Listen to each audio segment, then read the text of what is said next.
बौद्ध धर्माचा ग्रंथ त्रिपिटक आहे. त्यात 3 भाग आहेत: सूतपिटक, विनय पिटक, अधिधम्म पिटक. धम्म तर आपण सर्व जणांना माहीत आहे. आपण धम्म हा शब्दही वापरतो. जे काही आहे ते भगवान बुद्धांची शिकवण आहे.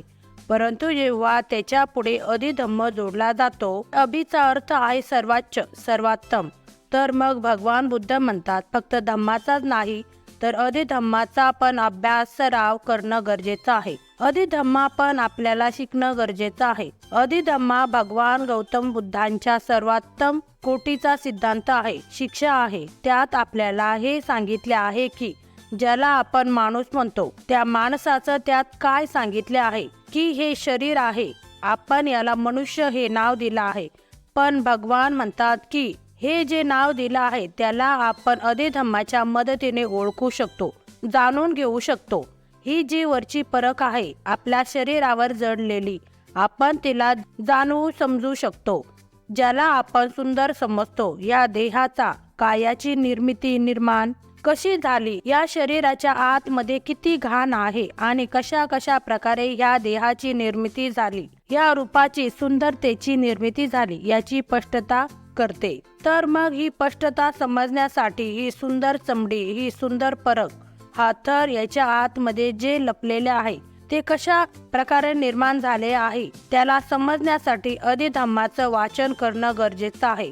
जर कोणत्या माणसाचा मृत्यू झाला तर डॉक्टर त्याचं पोस्टमॉर्टम करतात. तेव्हा आपल्याला समजतं की जे वरचं शरीर, त्वचा आहे जिला आपण इतकं सुंदर सजवून ठेवलं आहे, परंतु जेव्हा डॉक्टर त्याला फाडतात तेव्हा सर्वजण एकसारखीच दिसतात. आपण जेव्हा या शरीराला सूतपिटकाच्या बाजूने, सूतपिटकाच्या नुसार वाचतो, समजतो, तेव्हा आपण म्हणतो की हे माझे डोळे आहे, हे माझे केस आहे, ही माझी त्वचा आहे, कान आहे. कोणाकोणाचे केस खूप सुंदर असतात, कोणाचे नाक खूप सुंदर असते, कोणाचे ओठ सुंदर असतात. तर मग अशा वेगवेगळ्या पद्धतीने त्याची आपण स्पष्टता करतो. परंतु जेव्हा आपण अधिधम्माचा अभ्यास करतो तेव्हा अधिधम्मा याला मर्यादित करतो. तर मग अधिधम्मा कशात मर्यादित करतो?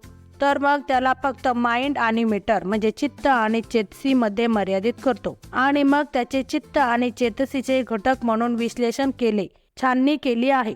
त्या गोष्टीची बारकाईने तपासणी केली. सूतपिटक मध्ये आपण शरीराच्या वेगवेगळ्या भागांना वाचतो, परंतु अधिधम्मामध्ये फक्त चित्त आणि चेतसी मध्ये मर्यादित असते. अधिधम्मा चित्त आणि चेतसी मध्ये किती किती किती घटक आहे हे आपल्याला सांगितले आहे. किती किती तत्वे आहेत याचं पण विश्लेषण आपल्याला केले आहे, ते पण आपल्याला खूप बारकाईने सांगितले आहे.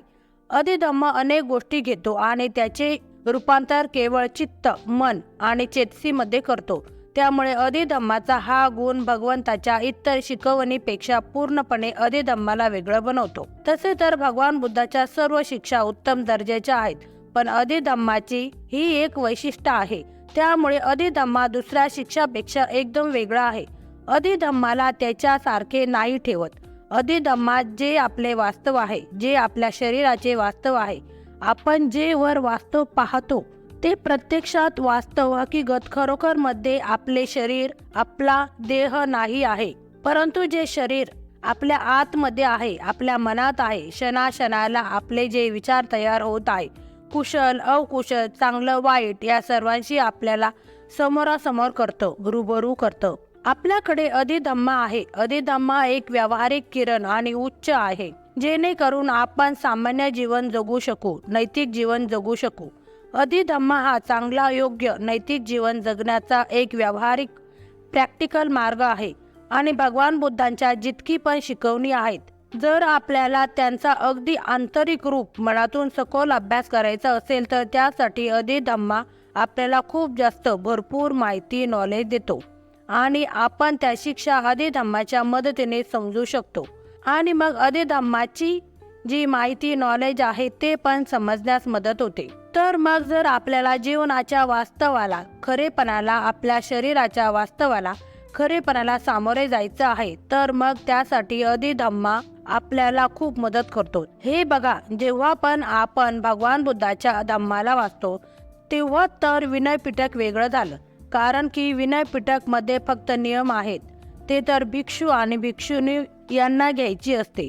सूत पिटक उपासकांसाठी आणि धम्म पिटक वाचण्यायोग्य आहे. सूत पिटक आणि अधिधम्म पिटक ह्या दोन्ही गोष्टी अशा आहेत ज्या उपासक, उपासिका, भिक्षू आणि भिक्षुणी हे चारही लोक वाचू शकतात. तथापि विनय पिटक जे आहे ते फक्त भिक्षू आणि भिक्षुणीच वाचू शकतात, त्यासाठीच मर्यादित आहे. सूत पिटक जे आहे त्याला समूती देशना म्हणतात. समूतीचा अर्थ आहे ज्याला आपण परिवर्तित करू शकतो. तुम्ही सूत पिटक मध्ये पाहाल तर तुम्हाला कळेल की भगवान बुद्धांनी आपलीच देशना खूप साऱ्या ठिकाणी बदलून वेगवेगळी दिली आहे. एक ठिकाणी काही वेगळं सांगितले आहे तर दुसऱ्या ठिकाणी काही वेगळं सांगितलं आहे. जसं की आपण एक छोटंसं उदाहरण घेतलं सम्यक दृष्टीचं.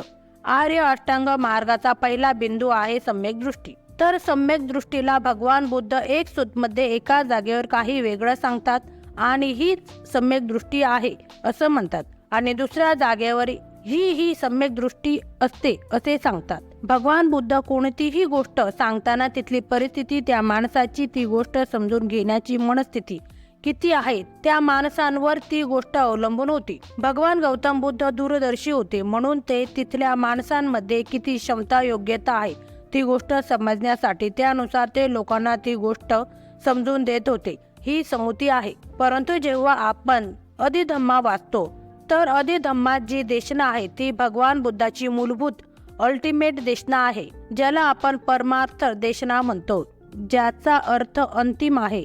जो बदलता येत नाही, तो सारखाच राहील, प्रत्येक परिस्थितीत सारखाच राहील. अधिधम्मात अशी शिक्षा टीचिंग भगवान बुद्धांनी दिली आहे. अधिधम्मात काय या विषयाबद्दल आजच्या काळानुसार उदाहरण देण्याचं झालं तर मी सांगेल, जसं की आपला फोन, जो समोरून आपल्याला किती छान कलरफुल दिसतो. वेगवेगळे त्यात ॲप आहेत, त्यामुळे आपलं आयुष्य किती सुंदर चालतंय.